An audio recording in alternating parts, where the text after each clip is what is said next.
Hello candies, always be happy. இன்றைக்கி நம்ம எங்கே வந்திருக்கோம்னு பார்த்தீங்கன்னா பெருமாள் கோவில் தாங்க. கரிகிருஷ்ண பெருமாள். இந்த கோவில் வந்து ரொம்பவுமே ஒரு பழமையான கோவில். இந்த கோவில் வந்து எங்கே லொக்கேஷன் ஆகிருக்குன்னு பார்த்தீங்கன்னா திருவள்ளூர் மாவட்டம் பொன்னேரியில் தான் இந்த கோவில் இருக்குங்க. இன்றைக்கி இந்த வீடியோவில் நம்ம இந்த கோவில் ஃபுல்லாகவே கவர் பண்ண போகிறோங்க. வாங்க வீடியோவில் போகலாம்.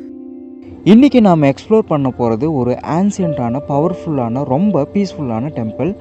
இதுதான் கரிகிருஷ்ண பெருமாள் கோவில். இந்த கோவிலுக்கு வந்த அப்புறம் நிறைய பேர் என்ன சொல்கிறாங்கன்னு தெரியுமா, உள்ளே போன உடனே ஒரு காம்னஸ் ஃபீல் ஆகுதுன்னு சொல்கிறாங்க. ஆனால் இந்த கோவிலோட ஹிஸ்ட்ரி, ஆர்கிடெக்சர் அண்ட் ஸ்பிரிச்சுவல் வைப்பு பற்றி நிறைய பேருக்கு தெரியாது. ஸோ இன்றைக்கி நான் உங்கள் எல்லாரையும் என் கூட ஃபுல் டெம்பிளை சுற்றி காட்ட போகிறேன். இங்கே சுமார் 2000 வருஷத்துக்கு முன்னாடி கட்டின ஒரு அதிசய கோவில் இருக்குது. இங்கே சாமி சிலையும் சரி, கோவிலுடைய தூண்களும் சரி, நேரம் இல்லாமல் ஒரு பக்கமாக சாஞ்சு இருக்கும். அது ஏன்? இந்த கோவிலில் அப்படி என்ன ரகசியம் இருக்குது? வாங்க உள்ளே போய் பார்க்கலாம். மக்களே, இதோ இந்த தூண் பார்த்தீங்கன்னா இது நேராக இல்லாமல் லைட்டாக ஒரு பக்கமாக சாஞ்சிருக்கும். பார்த்தீங்களா? இந்த மண்டபத்தில் இருக்கிற எல்லா தூணுமே இப்படி தான் இருக்கும். ஏன்னா உள்ளே இருக்கிற கரிகிருஷ்ண பெருமாளும் இதே மாதிரி தான் சாஞ்சிட்டு நிற்கிறாரு. ஒரு கடவுள் ஏன் சாஞ்சிட்டு நிற்கணும்? அதுக்கு ஒரு க்யூட்டான கதை இருக்கு. முன்னொரு காலத்துல அகத்திய முனிவர் இங்க வரும்போது பெருமாளை பார்க்கணும்னு ஆசைப்பட்டாராம். அப்போ பெருமாள் ஒரு சாதாரண மாடு மேய்க்கிற பையனா மாறி கையில ஒரு குச்சியை வச்சுக்கிட்டு வந்தாராம். அகத்தியர் வராருன்னு எட்டி பார்த்ததால அப்படியே சாஞ்சு நின்றுட்டாராம். அதுதான் இன்னைக்கு சாமி அதே கோலத்துல இருக்கிறாரு. இந்த பெருமாள் கையில சங்கு சக்கரம் இருக்காது, வெறும் மாடு மேய்க்கிற குச்சி தான் இருக்கும். பார்க்கவே ரொம்ப சிம்பிளா அழகா இருப்பாரு. கீழே ஆதார பீடம் கிடையாது, அட்டபந்தனம் மருந்துலாம் சாப்பிடுறது சுயம்பாக இருக்கிறார். ரெண்டாவது அவசியம் சிரசில வந்து அமிர்த கலசம் இருக்கார். வெளியில உங்களுக்கு கிரீட சேவையாகும். திருமஞ்சனம் பண்ணும்போது பார்த்தீங்கன்னா பால் கலையத்துக்கு எப்படியோ அந்த மாதிரி ஒரு அமைப்பு. அதுக்கு அமிர்த கலசம் அப்படின்னு பெயர். மூணாவதையும் தாயார் வந்து இடதுபுறம் நின்ன திருக்கோணம் சௌந்தரிய வண்டின்னு பெயர். மற்ற சன்னதிகளில் பெருமாளுக்கு வலதுபுறம் 4 கையோட தாயார் இங்க அப்படி இல்லை. கிருஷ்ணனுக்கு ருக்குணி மாதிரி இடதுபுறம் நின்ன திருக்கோணம் சௌந்தரிய வண்டின்னு பெயர். 4வது 16 கால் மண்டபம்.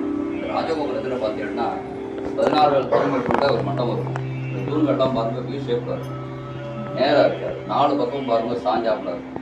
காரணம், பெருமாள் வலது பக்கம் சாஞ்சுட்டு இருப்பார். கண்ணன் மாடு மேல சாஞ்சிட்டு இருக்கிறதாக ஐதீகம். வலது கையில ஜாட்டி வச்சிருப்பார். இடது கை எட்டு மேல இருந்த ஆணிரை மேய்க்கும் கோலத்துல பசு மேல சாஞ்சா மாதிரி கிருஷ்ணன் இங்க அனுகிரகம் பண்றார். அந்த ஐதீகத்துல தூண்கள்லாம் பாருங்க 4 பக்கம் சாஞ்சா போகும். 5வது விஷயம், சிறப்பான விஷயம் பொன்னேரி அப்படின்னா சந்திப்பு உற்சவம்.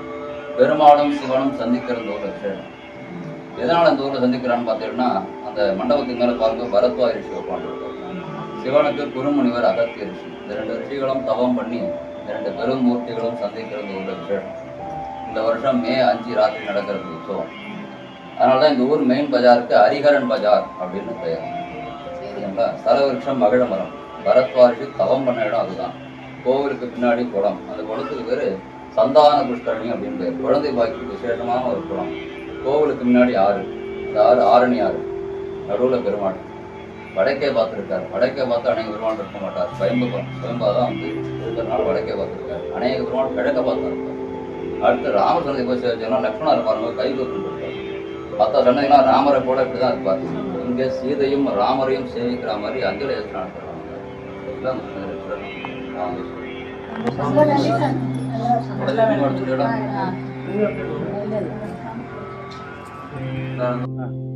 இது வந்து ஒரு காலத்தில் வந்து ஆயர்கள் குடியிருக்கிற பகுதி. அப்போ ஒரு புத்து மேலே பசுமாடு வந்து பால் வந்து கறந்து ஊற்றிக்கிட்டே இருந்துதான்.